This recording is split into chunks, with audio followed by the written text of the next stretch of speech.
हमारे देश की आईपीएल जैसी लीग में बांग्लादेशी खिलाड़ियों का रेड कार्पेट वेलकम बांग्लादेशी खिलाड़ियों का किया जाता है।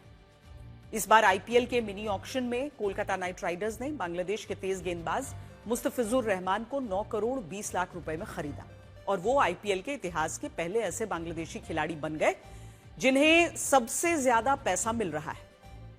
इस ऑक्शन के लिए कुछ नेता और धर्मगुरु कोलकाता नाइट राइडर्स के मालिक शाहरुख खान की आलोचना कर रहे हैं, उनसे ये पूछ रहे हैं कि वो उस देश के खिलाड़ी को अपनी टीम में कैसे जगह दे सकते हैं जिस देश में अल्पसंख्यक हिंदुओं की नृशंस हत्याएं हो रही। जैसे बीजेपी नेता संगीत सोम ने कहा है कि शाहरुख खान जैसे लोग देश के गद्दार हैं जो भारत में खाते हैं और पाकिस्तान और बांग्लादेश की तारीफ करते हैं। वो ये भी कहते हैं कि ऐसे लोगों को इस देश में रहने का अधिकार नहीं और अगर मुस्तफिजुर रहमान भारत आए तो वो उन्हें एयरपोर्ट से बाहर तक नहीं निकलने देंगे। जगत गुरु स्वामी रामभद्राचार्य ने भी कहा कि शाहरुख खान का रवैया हमेशा से देश विरोधी रहा है और वो उनके चरित्र को संदिग्ध मानते हैं।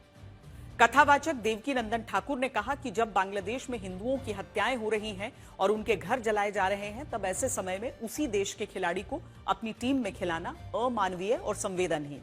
महाराष्ट्र के अल्पसंख्यक आयोग के अध्यक्ष प्यारे खान ने भी कहा है कि जिस देश में अल्पसंख्यक हिंदू सुरक्षित नहीं है वहां के खिलाड़ियों को बढ़ावा देना गलत संदेश देता है और शाहरुख खान को आज ही मुस्तफिजुर रहमान को अपनी टीम से बाहर कर देना चाहिए। और सोशल मीडिया पर भी बहुत सारे लोग शाहरुख खान की आलोचना कर रहे हैं।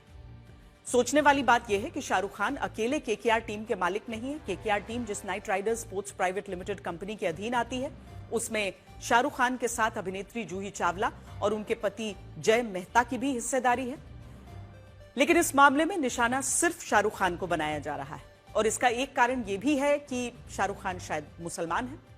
हम डंके की चोट पर कहते हैं कि बांग्लादेश के खिलाड़ियों को तब तक आईपीएल में खेलने की इजाजत नहीं मिलनी चाहिए जब तक कि बांग्लादेश में अल्पसंख्यक हिंदुओं पर हमले बंद नहीं हो जाते। लेकिन हम ये भी मानते हैं कि इसके लिए केवल शाहरुख खान को दोषी ठहराना, उन्हें गद्दार कहना सही नहीं हो सकता। अगर सवाल करना है तो आईपीएल की गवर्निंग बॉडी से करना होगा, बीसीसीआई के शीर्ष नेतृत्व से करना होगा और यह सवाल सरकार से भी पूछना होगा कि वो इस मुद्दे पर क्या सोचती है। शाहरुख खान को गद्दार कहने वाले नेता और धर्मगुरु शायद ये नहीं जानते होंगे कि इंडियन प्रीमियर लीग का संचालन बीसीसीआई द्वारा किया जाता है। बीसीसीआई एक स्वायत्त संस्था जरूर है लेकिन यह भारत सरकार की विदेश नीति, गृह मंत्रालय और खेल मंत्रालय के निर्देशों से ऊपर नहीं है।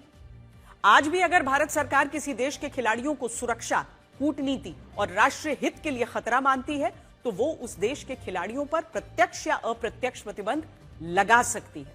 और अभी आईपीएल में साल 2009 से पाकिस्तानी खिलाड़ियों का लगा बैन इसका सबसे बड़ा उदाहरण है।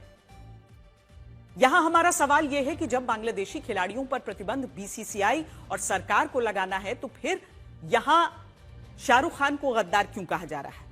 शाहरुख खान ये तय नहीं करते कि किन देशों के खिलाड़ी आईपीएल में खेलने के लिए अनुमति किसको होगी, ये तो बीसीसीआई द्वारा तय किया जाता है। और अगर बीसीसीआई किसी देश के खिलाड़ी को आईपीएल में खेलने की अनुमति नहीं देता तो उस देश के खिलाड़ी ऑक्शन लिस्ट का हिस्सा बन ही नहीं सकते।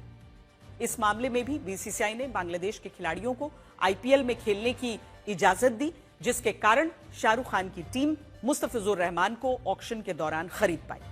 बीसीसीआई ही वो संस्था है जो खिलाड़ियों का वेरिफिकेशन करती है, उनके नामों का ऑक्शन पूल बनाती है, एक बेस प्राइस उनके लिए तय करती है और फिर इन खिलाड़ियों से अपने देश के क्रिकेट बोर्ड का नो ऑब्जेक्शन सर्टिफिकेट लेती है।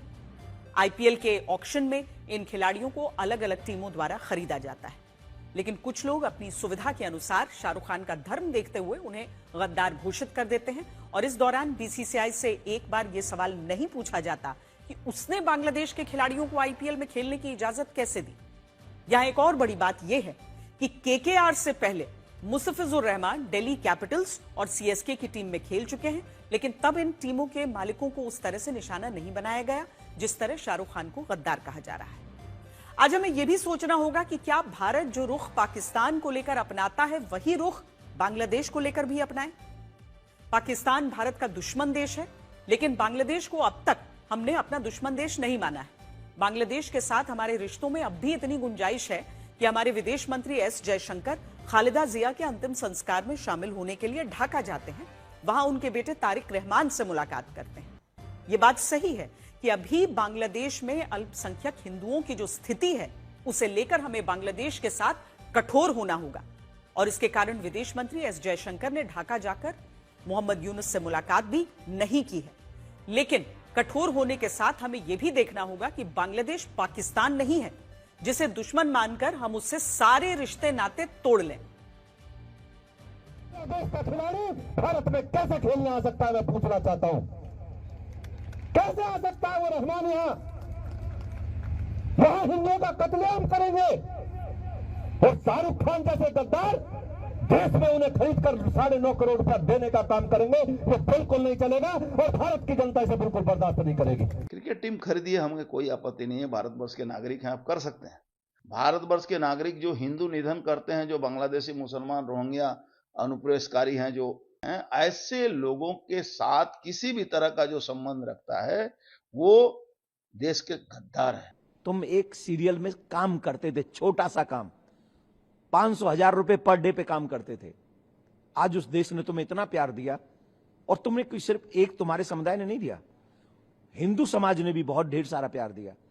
उसका फलस्वरूप क्या है?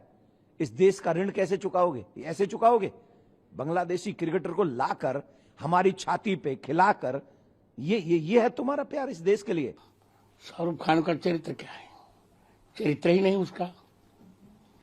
निरंतर उसके रुख देशद्रोही रहे हैं। मुझे लगता है कि शाहरुख खान को देशवासियों से माफी मांगनी चाहिए। बांग्लादेश के जिस क्रिकेटर को केकेआर ने अपनी टीम आईपीएल में जगह दी है उसे तत्काल प्रभाव से निकाल देना चाहिए। उसकी कोई जरूरत नहीं है। यही समय है शाहरुख खान देशभक्ति दिखाने का। यहां हमें इस खबर का दूसरा पहलू भी देखना होगा जिससे यह समझ आएगा कि ऐसे मामलों में लोग बॉलीवुड पर सिलेक्टिव आउटरीच का आरोप क्यों लगाते हैं और लोगों की असली शिकायत क्या है। 2024 में जब इजरायल हमास को खत्म करने के लिए गाजा पर हमले कर रहा था तब पूरा Bollywood all eyes on Rafah का समर्थन कर रहा था। उस वक्त आलिया भट्ट ने इंस्टाग्राम की एक पोस्ट में लिखा था कि हर बच्चा प्यार, सुरक्षा, शांति और एक खुशहाल जीवन का हकदार है और वो गाजा में हो रहे हमलों का विरोध करती हैं।